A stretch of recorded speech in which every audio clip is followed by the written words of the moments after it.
इस वीडियो में हम करेंगे कक्षा 10 का प्रश्नावली 1.1 का प्रश्न नंबर 3। प्रश्न है, अभाज्य गुणनखंडन विधि द्वारा निम्नलिखित पूर्णांकों के एचसीएफ और एलसीएम ज्ञात कीजिए।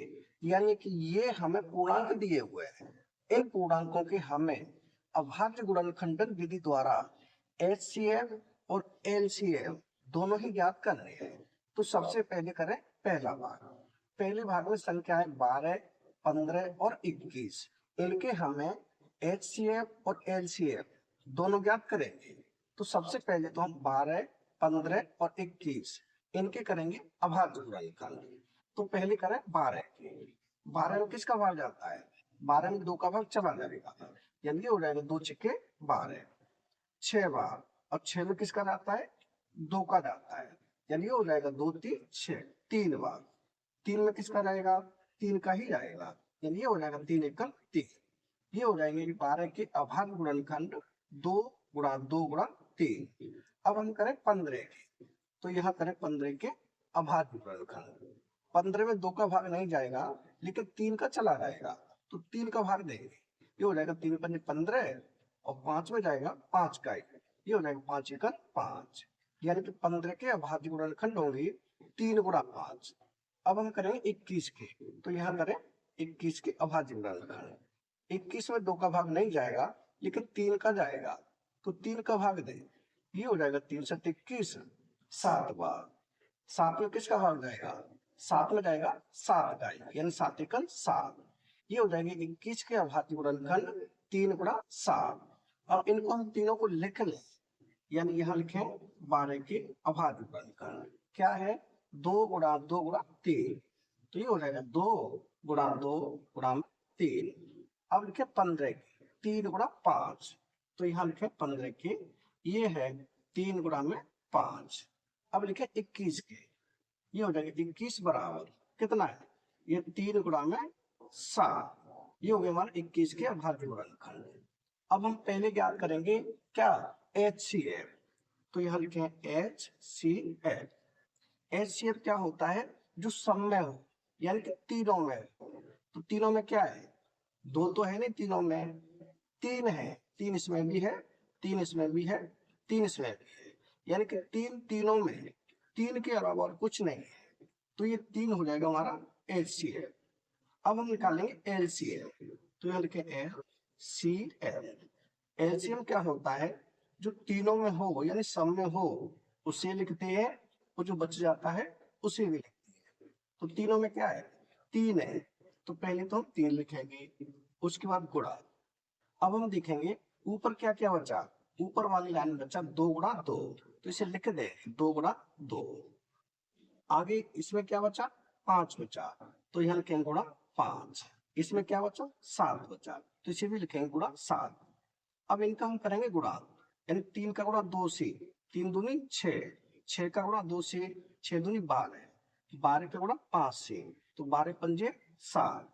अब 7 का गुणा करेंगे हम 7 से, यानी कि ये हो जाएगा 6 सत्ते 42 और 1 जीरो, कितना हो जाएगा? 420। यानी कि एलसीएम कितना आएगा? एलसीएम आएगा 420 और एचसीएफ कितना आएगा? एचसीएफ हो जाएगा 3।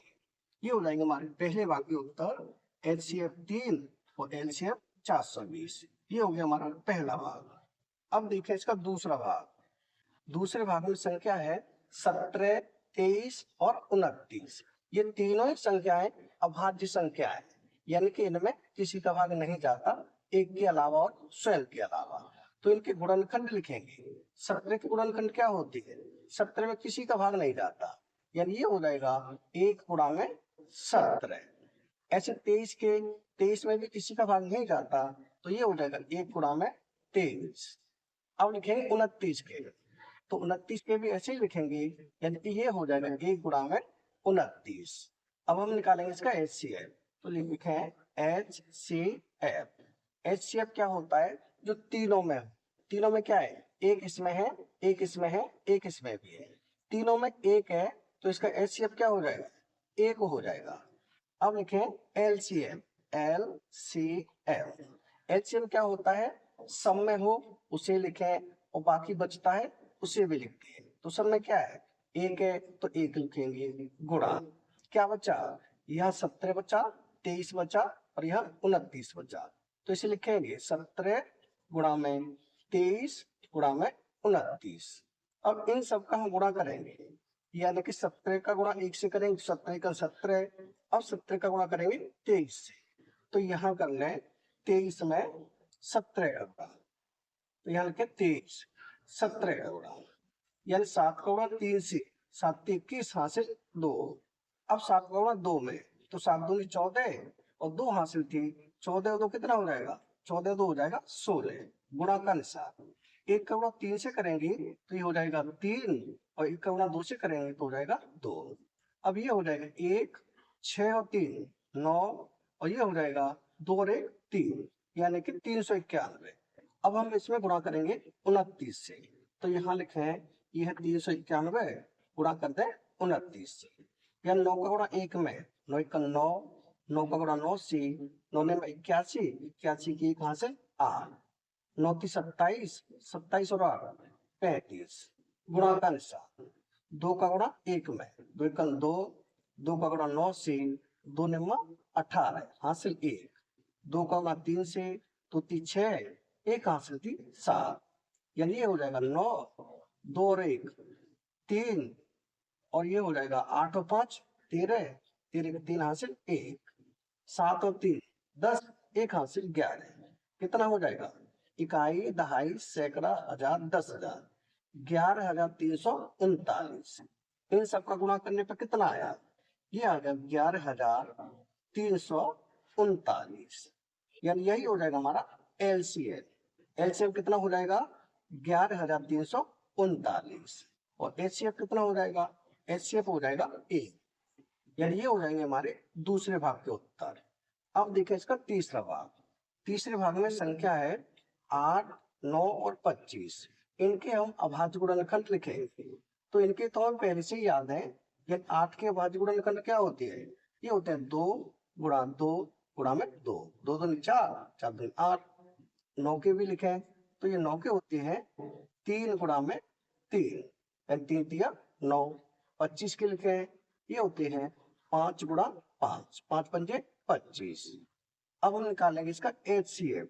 एचसीएफ एचसीएफ क्या होगा, तीनों में कुछ है कॉमन, कुछ भी नहीं। जब कुछ भी कॉमन नहीं होता तब होता है 1, यानी 1 का गुणा इसमें करेंगे, 1 का गुणा इसमें करेंगे और 1 का गुणा इसमें करेंगे। अब तीनों में क्या कॉमन है, तीनों में 1 है, 1 इसमें भी है, इसमें भी है, इसमें भी है, यानी कि एचसीएफ क्या हो जाएगा, एचसीएफ हो जाएगा 1। एक उत्तर तो हमारा ये हो जाएगा तीसरी बात का। अब हम निकालेंगे इसका एलसीएम, यहाँ लिखे एलसीएम। एलसीएम क्या होता है, सब में हो उसे लिखो और जो बचता है उसे भी लिखते हैं। तो तीनों में क्या है, एक तो 1 है तो हमने 1 लिख लिया, ऊपर क्या बचा 2 गुणा 2 गुणा 2, इसे भी लिखेंगे 2 गुणा 2 गुणा 2।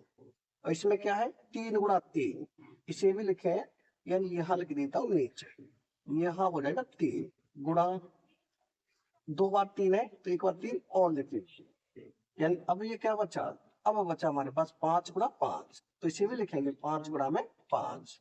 अब इन सबका हम करेंगे गुणा, यानी 2 का गुणा 2 से, यानी 1 का गुणा 2 से करेंगे तो 2 ही रहेगा, 2 1 2, 2 का गुणा 2 से 2 दूनी 4, 4 का गुणा 2 से ये हो जाएगा 4 दूनी 8, 8 का गुणा करेंगे हम 3 से, 8 3 24, 24 का गुणा करेंगे 3 से तो 24 दिया होता है 72, 72 में गुणा करेंगे 5 से, तो यहाँ करें 72 में 5 का गुणा, यानी ये हो जाएगा 5 में 10 हासिल 1, 5 से 35, 35 और 36, कितना हो जाएगा 36 हो जाएगा, यानी कि 360।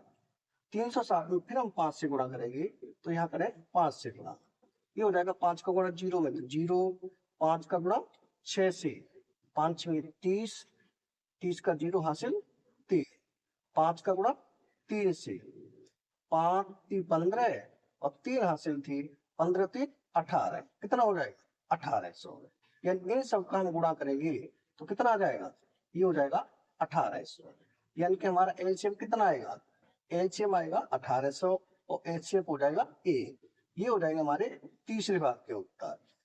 यानी इस प्रश्न के तीनों भाग हो चुके हैं कंप्लीट, यानी कि प्रश्न नंबर 3 हो चुका है कंप्लीट।